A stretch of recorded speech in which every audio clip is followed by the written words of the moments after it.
All right, folks. So we are in for a journey over these next three videos. I think I'm going to make this a video series. Um, and this series is going to be talking about some things that I have experienced as far as relationships. And because the story that I'm going to tell is so layered, it's so dense that I want to tell this story with the integrity that it deserves. All right. So, the way I'm going to start off today is I'm going to give you two thoughts that we're going to center our attention and focus around as I tell you this story. And once again, this story is layered, there's many parts to it, but there's something that we're going to get out of it. So, the first point is this: if it doesn't look right, if it doesn't sound right, if it doesn't feel right, then it probably is not right. And what you should do is not deny that feeling. At least look into it. Okay? At least look into it. And that flows into my second point for tonight.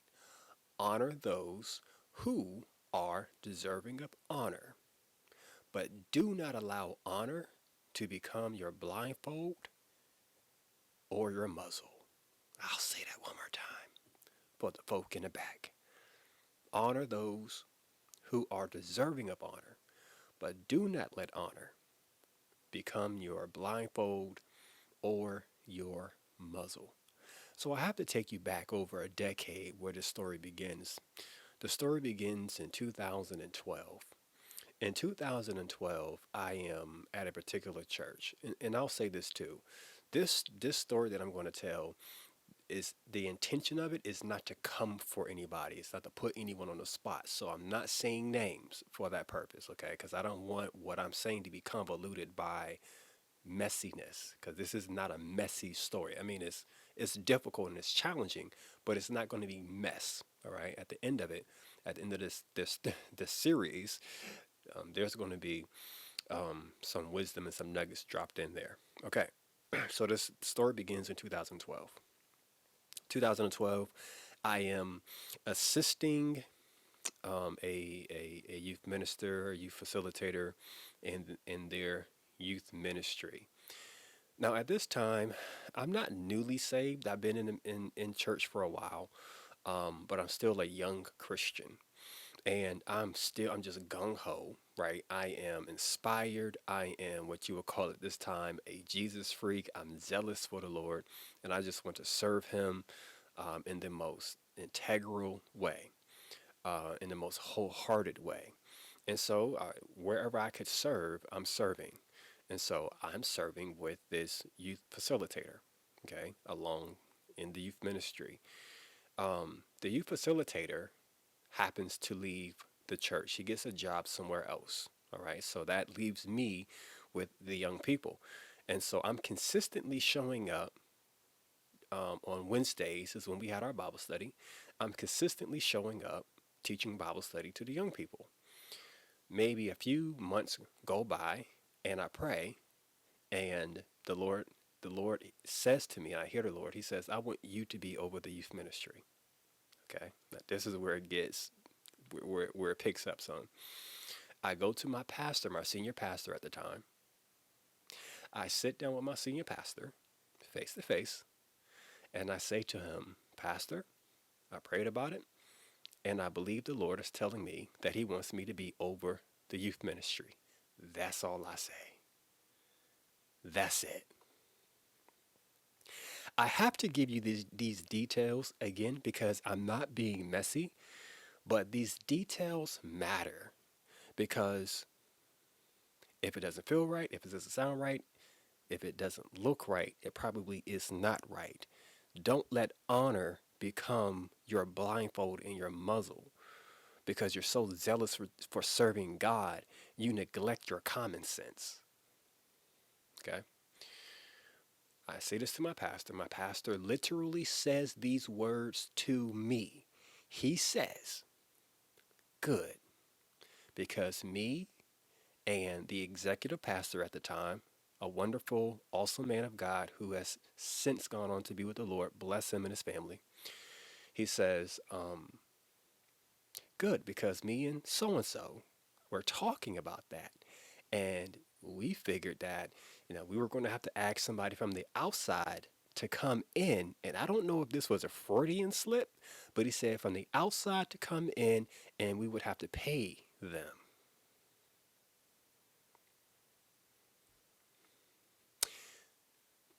Outside in. We would have to pay them. I heard it. I didn't pay no attention to it. You know why? Because I'm here to serve. I'm just excited about serving, right? I didn't ask to serve because I wanted to get paid. Money was not on the table for me. Service was.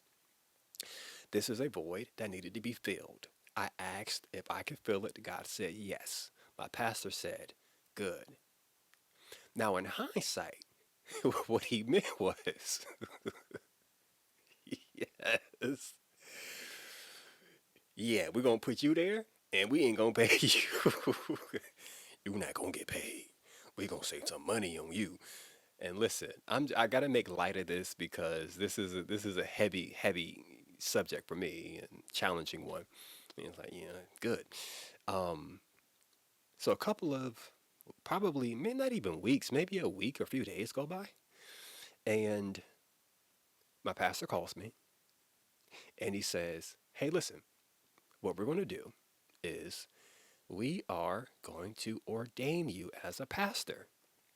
Now, this is a surprise to me because in the conversation I had with him, we didn't talk about any ordinations, and we definitely didn't talk about ordaining me as a pastor.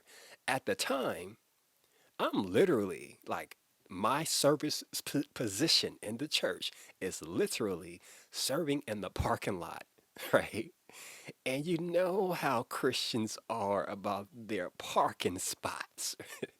I learned a lot. Listen, there's two places you need to serve if you want to serve in ministry. You serve out there in the parking lot if you have one, and you serve as a greeter at the front door. Because Christians, when they come into their parking lot, you better not be in their way, because they'll run you clean over to get to their spot. You're directing them this way, and they gonna go that way. Right? They can hit that door, and depending on who you are, if they know you, they might speak. If they don't know you, they're not going to speak. So that's a good introduction to what ministry with people is going to be like. So I would encourage you, if you want to be in ministry, serve in the parking lot, serve as a greeter. I digress. So I'm serving in the parking lot. Now this is not just between me and my pastor. There's one other person who is a witness to this, the stuff that I'm saying. So I'm not making things up. There's one other person who can attest to what I'm saying. And this is the other thing he says. He says one more thing. He says, we're going to bring you on full time. Full time ministry. We're going to give you benefits. Benefits? I go to work. I tell my boss, it's been nice working here. Thank you so much for every opportunity. But here's my 2 week notice. I'm about to go be a pastor full time. A few days go by. I'll call the executive pastor. I go, hey, pastor, how you doing? Yeah, so Pastor so and so, the senior pastor, Pastor so and so, he said, he's bringing me on full time, and I'm talking to the man like he already knows because he's the executive pastor. Yeah, he said he's going to bring me on full time. He's going to give me benefits and all of that. And I'm just calling to see like when can I come over to sign the paperwork. The pastor say, hold on, now, what was that? I said, I'm thinking like that's a little strange. Um, when can I come over and signed the paperwork, I can feel this man sweating through the phone. Like I can smell the perspiration happening as I'm talking to him. And he says, well, he says, listen, did you quit your job?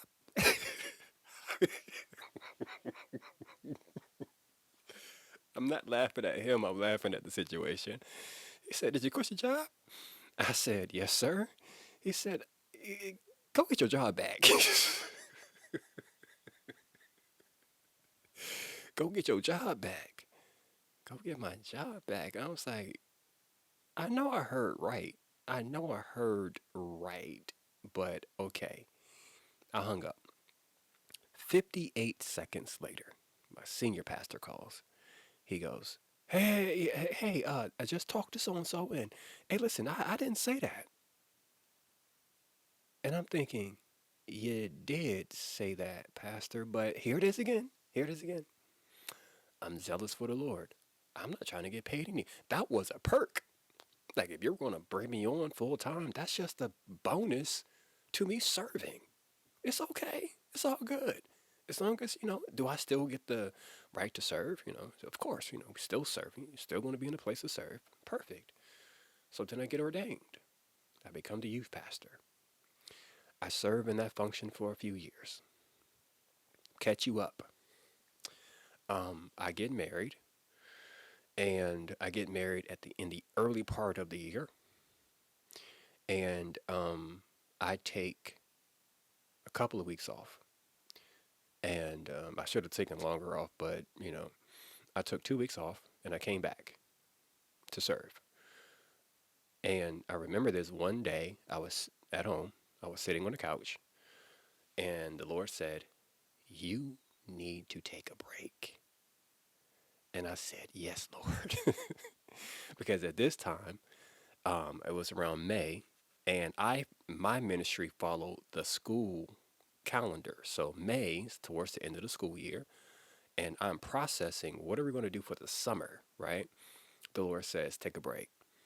I, Charles, Charles goes and he speaks to all of the key people that he needs to talk to. So he doesn't just leave, he doesn't just abandon the kids. He talks to the people he needs to talk to. Okay, the people who are in place, who should be taking care of the ministry while this guy is gone on sabbatical, who just got married. So for 3 months, I took the whole summer off. June, July, and most of all of August, I took off. Okay. Here's August, planning on coming back to the church, thinking about what we're going to do for the fall because school is, at this time, schools in this area, the area that I'm in, school started in September, not August. Same thing. I'm sitting on the couch. The Lord says, now I am going to transition you out of this church. Let me repeat that. The Lord says, I am going to transition you out of this church. And the Lord says this as well. I hear God's voice. When God speaks to me, I hear him very clear. Because I heard him clear about being the youth pastor, right? Or being over the youth ministry. I heard him clear about that. But I'm hearing him clear about this too. He says that I am transitioning you out, and I've already told your pastor. So the Lord is telling me that I've already informed your pastor, and now I'm telling you this is what I'm going to do. Yes, Lord, I hear you. Now, I didn't pull it out, but I have it right over here in one of my drawers, um, desk drawers, where I have notebook paper where I literally wrote it down what the Lord said. Okay, and I laminated it because I knew that in the future, this is the future, it was going to be important. I wrote it down. I wrote down what God said. And this is the analogy that the Lord gave me. Because at the time, I was doing several things. And if you know me or if you don't know me, I'm about to tell you. Whatever I'm doing, I do it with consistency. I do it with dedication. I do it with focus. I am a responsible person. Okay? That's just who I am. When I put my hands to something, I am determined to get it done. And I'm going to persevere through it until it's done. That's just me. So I was doing a lot of things. I was in graduate school, getting my master's degree full time, which means that at one point, bruh, I was taking 9 credit hours. Look at my face. 9. I don't know what. I don't know what influenced me to do that. Because 9 credit hours in grad school is crazy. Three classes, 3 papers to write. Oh no, but I did it, right? So I'm getting my master's degree. I'm working a full time job. I'm working a part time job. I leave my full time job. I go to my part time job and I work my part time job until like 12 o'clock. Then I go home. So, and I'm not getting compensated anywhere else. Like, it would have been helpful to be compensated somewhere else, but I wasn't getting compensated at all. Nothing. Not a stipend, not an honorarium, nothing. Okay, so I'm having to do what I got to do. And I still am being consistent with the ministry. So the Lord says, you are like a car. How cars have to downshift to take a corner. He said, I had to downshift you, which is why I set you down for the summer. Ah, that makes sense. Basically, I had to grab your attention because I don't know if you would have listened to me if you were still going. I hear you, Lord. Now, um, this is the first time I've ever transitioning out of a church. Okay, so there is a man who I once called my spiritual father, and this man, my pastor knew that this man was my spiritual father. It was nothing secret. It was nothing that he was unaware of. He knew that this man had influence in my life.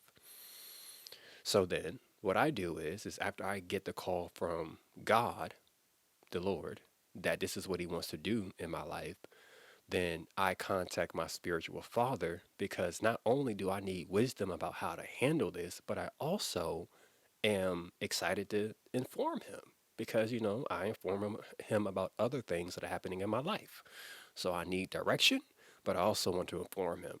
So I sit down, we go out to eat. I sit down with him, his wife, and it's my wife, and we all are sitting down together. Now, I'm not going to tell you about the entire meeting, but there are two things that are important in this story that I need to say. The first thing is that this man, my spiritual father, he did not tell me what church to go to next. Remember, God had already told me. I don't think I said that part. But when God told me he was transitioning me out of the church, he also told me where to go, and he said that I told you, Pastor. I don't know if he told my pastor where I was going, but my pastor knew I was leaving through the Spirit. So as we're talking, my spiritual father, he asked the question. He says, listen to me when I say this. He says, so where is God sending you? And we tell him, this is where the Lord is sending us. And he says, good choice. At the time, I didn't understand the depth of the relationship that my spiritual father had with this church that God is sending us to. And the reason that God sent us to this church is going to make sense. I probably will talk about that in the second or the third video. But, unbeknownst to me, he has this relationship with them. And I didn't know how deep it was. So he says, where is he sending you? Good choice. And watch this. Remember when I said earlier, if it doesn't feel right, if it doesn't sound right, if things aren't adding up, it probably ain't right. This is what he said to me. This is not a hyperbole. This is not an exaggeration. I got to get myself ready for this. He said with a straight face, knowing that we had not been at our church for 3 months. He knew this. He was very clear about this. We have not been at our church for 3 months. He says, okay, remember, I'm here for godly counsel. There's victory in the multitude of counselors, right? That's why I'm here. He says, what you should do is you should leave and don't go back. Yeah, you heard that right. Leave. Don't go back. So you know how when you respect someone and you really like them and you honor them and like in your own head, you know it don't make sense what they just said. So you try to fill in the gap yourself and make it make sense. And so in my head, I'm thinking, okay, so what he really means is that, you go back, you do things in an honorable way, you talk to your leadership, you just don't leave. You talk to your leadership, but then you don't go back after you get sent off by your leadership because they know that they're losing good people and they're going to be upset. And so then, that's why you don't go back. Nah. In hindsight, what he meant was leave. Don't go back. To this day, I'm happy I didn't listen to that. To this day, I am happy I did not follow that advice because I can always say I did the right thing. I went back and I talked to my leaders. Now, let's get into that. I reach out to my pastor. Well, actually, this is how it goes. I go to the office. Pastor's not there because he's out of town. Remember, I haven't been at the church for a few months, so I don't know. So he's out of town. As I'm leaving the office, guess who pulls up? Divine timing, right? It's my pastor.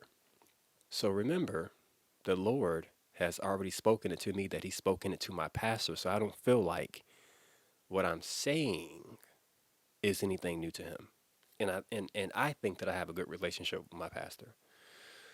And I tell my pastor this is what the Lord said and what I've done to take steps in transitioning. And since day one, y'all, and this is important too, since day one, I have been told this is your youth ministry, even though I didn't really believe it because I always told my kids there is one pastor in this house. Okay. And the way that I set my youth church up was we would always worship with the adults first because we're one church, and then we would go back and have youth service. That's how I did it because I believe we're one church. Now I understand that when we go back here, we're going to talk about things relatable to you, but we worship together because you have one pastor, right? But I was always taught, no, this is your ministry. You're the pastor to these kids. After a while, you go, okay, even though we still did it that way, you go, okay, it's my responsibility. It's my responsibility. So, um, I already got a plan. And that's what good leadership is. You don't go to your leader with a problem, you go to your leader with a solution. So I'm talking to my pastor. I'm like, so this is what I had in mind, and we can do this, and because I really don't want to leave a void in a youth ministry, and so he's listening, he's listening, he's going, mm-hmm. Okay. All right. And then he asked me this question. If it don't feel right, if it don't sound right, if things aren't adding up, this is what he says. He asked me this question. He says, I know you, Charles. I know you're not going to make a decision without getting wisdom first. You're not going to make a decision like this without getting wisdom first. And he says, who did you talk to about this? And I said, oh, I spoke to my spiritual father. And this is what my pastor said. And this, I'm about to hit 30 minutes, so I'm about to try to wrap this up. And like I said, it's probably gonna be like a 4 or 5 part. 'Cause I ain't even halfway. I ain't halfway done about the story. He looks at the ground and he goes, he's always trying to get someone to leave my church. Now, my spiritual father made mention of it a few years earlier that him and my pastor had some falling out. I didn't inquire because it's none of my business. But what he told me was he gave me a reason that sounded plausible, and I didn't question it because it's none of my business. The reason he gave me was not the real reason why they had a falling out. I didn't learn about the falling out, the real reason of it, until like 3 years after this conversation with my pastor has happened. All right. And I'll tell you that in the future video. So he says that to me. He says, okay, now we have to sit down and talk. We have to figure this out. I said, yes, sir. And he's like, just reach out to me and we'll set up a meeting. Yes, sir. So the following week, I reach out to him. It's not a good week. Okay. Um, the week after that, not a good week. The week after that, not a good week. So it's like an entire month that goes by. Now, the significance of this is that the Lord told me when I was supposed to transition out. And the time that I was supposed to transition out was the week that we met. My pastor knew this. And I kind of felt like this was intentional. Like he was intentionally pushing the meeting back to the week that we were supposed to leave. I'm like, okay. So we finally meet. I still remember the day, September 30th. My naive behind walk up in that office, excited, I already got a plan together. I'm a good leader. I've been leading the ministry very well, no matter what nobody say. Charles can pat himself on the back because no one can take credit for that. You can downplay it. You can say he wasn't a great youth pastor. You can say he's not a great leader. You can say he's not a great person. You can say whatever you want to say about me, but there's one book that's written up there in heaven that got the truth in it, and that's the only book that I'm concerned about. It's the only opinion that I'm concerned about. So we walk in. My wife is sitting over there. His wife, first lady, sitting behind the desk. He's sitting beside the desk. He gestures to my wife. He says, "So what is the Lord saying to you?" She speaks for like a minute because there's not that much to say. He looks at me. "What is the Lord saying to you?" And I speak. And I lie to you not. When I say, when I say that it was a 2 hour beatdown, I'm not joking. We got beat up for 2 hours. Like halfway through it, I literally called the timeout. I was like, timeout. like, I was like, what's going on here? I was like, time out, time out. And I was like, did I drop the ball? Did I do something wrong? Right? And I was like trying to take responsibility. And I was like, I'm sorry, Pastor, if I dropped the ball. And because I didn't know where this vitriol was coming from. Like we were being accused of stuff. And then at some point he was actually, remember, we had just gotten married, not even married a year. At some point he was doing some stuff to make it look like we weren't even together. And I was like, yo, not even a year married and you, all right. And this is what I learned in hindsight. The first part of that meeting was designed to intimidate us where we would go, we'll stay, we'll stay. We're not going to go anywhere. But that's not who I am. I'm not intimidated. If I know the Lord has told me to do something, I'm going to do it. That's Acts chapter 5. We have to obey God and not men, even in the face of fear. And that's challenging, but you have to do it. And here's the second thing, and I got to get off because I'm over 30 minutes. The second half of that was, I'm going to insult you so bad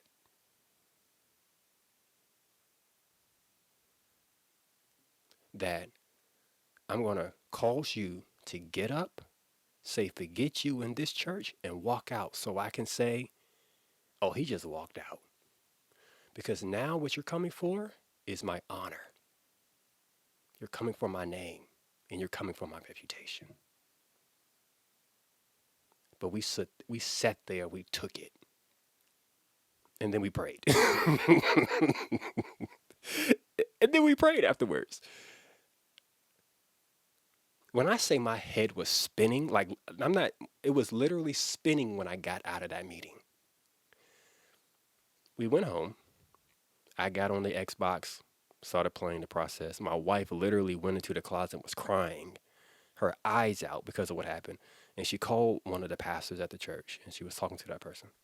She came out and I told her, I said, I know exactly what they're trying to do. They're trying to ruin us.